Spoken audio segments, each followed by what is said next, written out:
My stepfather smiled into the microphone at my mother's funeral reception and announced, loud enough for the whole room to hear, that she had died broke, and that everything she ever promised me was just the sad fantasy of a woman who never understood money.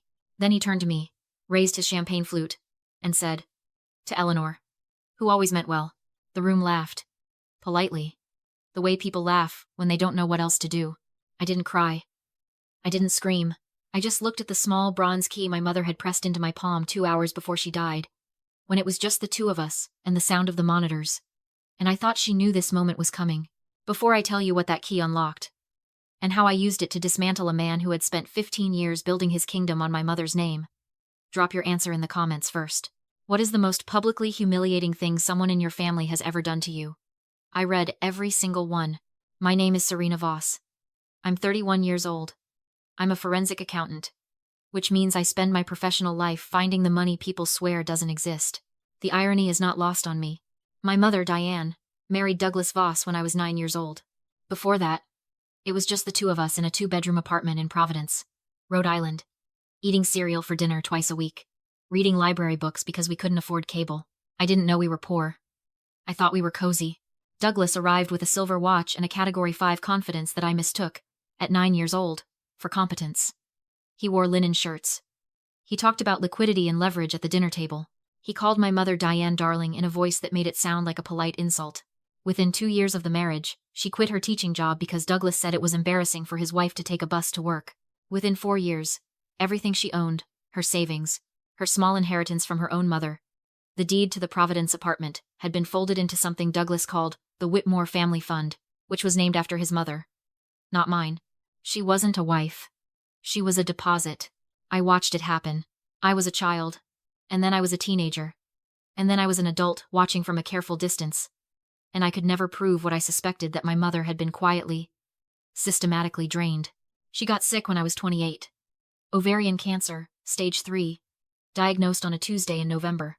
I drove from Boston to their house in Greenwich every weekend for 14 months. Douglas was often traveling. Business, he said. I made her soup. I refilled her prescriptions. I slept on the floor beside her bed during the bad weeks because the sound of another person breathing helped her sleep. 2 hours before she died, when the medication had stripped everything down to the bone, she reached into the drawer of her bedside table, pulled out a small bronze key on a plain ring, and pressed it into my hand. Safety deposit box, she whispered. Citizens Bank. Box 114. The account is in your name. Has been for 10 years. Douglas doesn't know it exists. She closed her eyes. He's going to tell you there's nothing, she said. Don't believe him. I waited 3 weeks before going to the bank.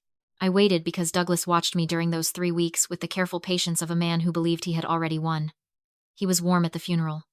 Gracious. He cried beautifully, the kind of crying that looks like grief but functions as performance.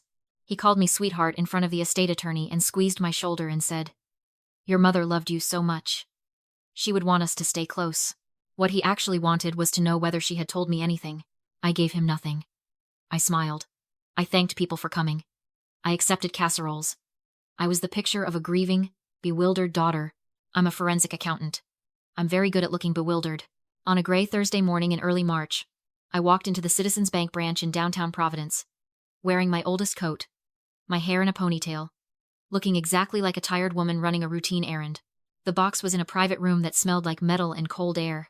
Inside, I found 4 items. A passbook for a savings account in my name with a balance I had to read twice. Then a third time, pressing my finger beneath each digit to make sure I wasn't transposing numbers. A sealed letter addressed to me in my mother's handwriting. A USB drive. And a folded piece of paper with a single sentence written on it. He forged my signature. The notary was bribed. Box 114 has the proof. The account balance was $412,000. That was not the number that made my hands shake. What made my hands shake was what I found on the USB drive when I got back to my car and plugged it into my laptop. My mother had spent 10 years building a quiet, meticulous archive. Bank statements. Wire transfers. Forged signature comparisons she'd had done privately by a handwriting analyst. Shell company registrations in Delaware and Wyoming, all bearing Douglas's initials buried in the registered agent names. A notarized statement from a woman named Patricia Harmon, who had served as the bribed notary in 2016 and had apparently developed a conscience in 2021. My mother hadn't been passive. She had been strategic. She had known she was sick before she told anyone, and she had spent the final chapter of her life not in surrender, but in construction. Building the case, piece by piece, document by document, and hiding it somewhere he would never think to look. In her daughter's name. I sat in that parking lot for a long time. The heat fogged the windows. I thought about the apartment in Providence, the library books, the cereal dinners. She always meant well, Douglas had said, raising his glass. No, I thought. She meant everything. Douglas called on a Sunday. He'd waited long enough that the call was meant to feel casual, unhurried. The call of a man with nothing to hide. Serena. I've been thinking. Your mother had a few small accounts here and there, you know how she was, squirreling things away. I want to make sure we handle the estate cleanly. If you come across any paperwork, any old account numbers, just forward them to my attorney and we'll consolidate everything properly. I let a beat of silence pass. Of course, I said. That makes sense. He exhaled slowly. Good girl. I knew you'd understand. You always were the practical one. After we hung up, I sat at my kitchen table with a legal pad and wrote down every lie contained in that 2-minute conversation. He said small accounts. Plural. As if he already knew there was more than one. He said consolidate. Which means transfer. Which means disappear. He said my attorney. Not the estate attorney. His. He called me good girl. Which is what you say to someone you still believe you own. I called my colleague Marcus the next morning. Marcus is a former IRS special agent who now consults privately. He owes me a favor from a case in 2021 involving a Connecticut hedge fund and a truly spectacular paper trail. I told him what I had. He went quiet for a long moment. How complete is the documentation? He asked. Complete enough, I said. Define complete enough. Forged signatures with a notarized comparison report. Wire transfers to 4 shell companies over 11 years. A witness affidavit from the notary. Bank records showing the original asset values before and after transfer. Another silence. Serena, Marcus said. Do not contact him again without recording it. Douglas invited me to dinner at his house in Greenwich 3 weeks later. A Sunday roast, he said. Just family. His idea of just family included his attorney, a man named Gerald, whom he introduced as an old friend while Gerald's eyes catalogued me with a precision that was entirely professional. I brought wine. A nice bottle. I was warm. A little distracted. Slightly overwhelmed, I played the version of myself that Douglas had always preferred. The daughter who was smart enough to be useful but not smart enough to be dangerous. Over the lamb. Douglas steered the conversation to the estate. Gerald has been helping me organize things, he said, casual as weather. Your mother's assets, such as they were, are fairly straightforward. The house will need to go on the market, the upkeep alone is. What about the Whitmore fund? I asked. A flicker. So fast I would have missed it if I hadn't been watching for it. The fund is a separate instrument, Gerald said smoothly. It was established independently of the marital estate. Your mother's contributions were made under a signed power of attorney, I said. Which I'd love to review. Douglas smiled. Of course. Gerald can send those over. Thank you, I said. I'll have my attorney look at them. You have an attorney? Douglas asked. The warmth dropped 2 degrees. I'm a forensic accountant, Douglas. I have several. Gerald cleared his throat. The lamb sat uneaten. On the drive home, I checked the recording app on my phone. Clean. Complete. Douglas had confirmed the fund's existence, confirmed the power of attorney, and confirmed without quite realizing it that he expected me to accept whatever documents he produced without verification. I sent the file to Marcus that night.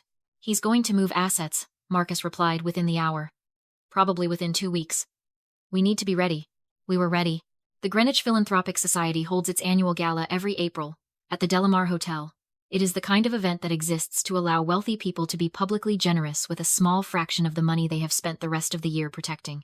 Douglas was receiving the Civic Legacy Award. He had been nominated by 3 board members whose foundations had received donations from the Whitmore Fund donations my mother's money had technically funded. I was not invited. Douglas called 4 days before the event to extend a last-minute invitation. His tone was careful. Now the warmth had a metallic edge, like something trying too hard. It would mean a lot, he said. To have you there. For your mother. Translation. He wanted me visible and docile in public while the asset transfer he'd quietly initiated 3 days prior went uncontested. I wouldn't miss it, I said. I wore midnight blue. A structured column dress, simple and expensive, the kind of thing my mother would have worn before Douglas told her that drawing attention to herself was unbecoming. I did my own hair. I drove myself. I arrived during cocktail hour. I smiled at people I recognized and a few I didn't. I accepted a glass of sparkling water and made small talk about nothing. Douglas spotted me from across the room. His expression cycled through surprise, calculation, and recovery in under 2 seconds. He was good. I'll give him that. He crossed the room and gripped my elbow just above the joint, not hard enough to hurt, hard enough to steer. You look lovely, he said through his smile. Come. Sit at the family table. In a moment, I said. I wanted to say hello to Gerald first. The grip tightened slightly. Gerald isn't. He's by the bar, I said pleasantly. I can see him from here. I moved toward Gerald. Douglas followed. I introduced myself warmly, asked Gerald how he was enjoying the evening, made easy conversation about nothing until I watched Douglas visibly relax. Then I excused myself to use the restroom. In the hallway outside the ballroom, I pressed send on my phone. The filing had been prepared for 6 days. Marcus had coordinated with a contact at the Connecticut Attorney General's Financial Crimes Unit. The complaint included the forged signature documentation, the wire transfer records, the notary affidavit, and the audio recording from the Sunday dinner in which Douglas had confirmed the fund's structure and his sole authority over its assets. The asset freeze was already in process. The documentation had been reviewed. They had been waiting for my confirmation that Douglas was present and not in transit. I walked back into the ballroom. I took my seat at the family table. Douglas was called to the stage at 8:45. He accepted the award graciously, spoke movingly about community and legacy and the importance of giving back what you've been given, and thanked the foundation that bore his mother's name. He was still holding the award when 2 men in dark suits entered through the side door of the ballroom and walked with quiet authority toward the stage. I watched his face in the moment he understood. It was not the face of a man who had been caught. It was the face of a man who had believed, until that precise second, that people like me simply did not do things like this to people like him. That was the miscalculation that cost him everything. Not the forged signatures. Not the shell companies. Not even the paper trail my mother had spent a decade assembling. It was the assumption that grief makes people weak. Douglas Voss, the lead agent said. We have a warrant for your arrest on charges of wire fraud, forgery, and misappropriation of trust assets. He looked at me across the room. I looked back. I didn't smile. I didn't need to. The asset freeze held. Gerald was disbarred pending a separate investigation. The Whitmore Fund was placed under court receivership within 30 days, and a forensic audit confirmed what my mother's USB drive had documented. 11 years of systematic asset transfer, totaling just over $2.3 million redirected from marital assets my mother had brought into the marriage. The estate was reclassified. I am not going to pretend the legal process was fast or clean. It was neither. It took 8 months, 2 attorneys, 1 deposition, and more paperwork than I care to count. But it moved. The Providence apartment building, the original one, the one my mother had sold to fund Douglas's first venture, had long since changed hands twice. We couldn't recover it. But the court-ordered restitution, combined with my mother's savings account and a portion of the frozen assets, came to a figure that would have seemed impossible to the woman eating cereal dinners in that apartment 30 years ago. I used part of it to establish a scholarship in my mother's name at the school, where she taught before she quit, for first-generation students studying education. It was her idea. Actually, she'd written it in the letter in the safety deposit box. She'd thought of everything. I kept the rest. Saved it. Invested it carefully. And went back to work on Monday. I'm still a forensic accountant. I still find the money people swear doesn't exist. I'm better at it now. More patient. More precise. I understand something about hidden assets that no textbook quite captures. The people who hide them always believe the people they've stolen from are too grateful, too frightened, or too small to look closely. My mother looked closely for 11 years and handed me the result in a bronze key on a plain ring. He's going to tell you there's nothing, she said. She was right. He did. She was also right about the other part. There was everything. I want to say something before you scroll away. This is not a story about revenge. I know it looks like one. I know the ballroom scene, and the handcuffs, and the award speech interrupted by a federal warrant have a certain satisfying shape to them. But what I think about, most mornings, is my mother in that hospital room, too sick to sit up, carefully explaining the location of a safety deposit box. What I think about is the 10 years she spent, quietly, methodically, building something she wasn't sure she'd live to see used. She didn't do it out of bitterness. She did it out of love, and out of a completely clear-eyed understanding that the person she loved me was going to need protection she could no longer provide in person. That's the lesson. If there is one. Not that you should scheme. Not that you should trust no one.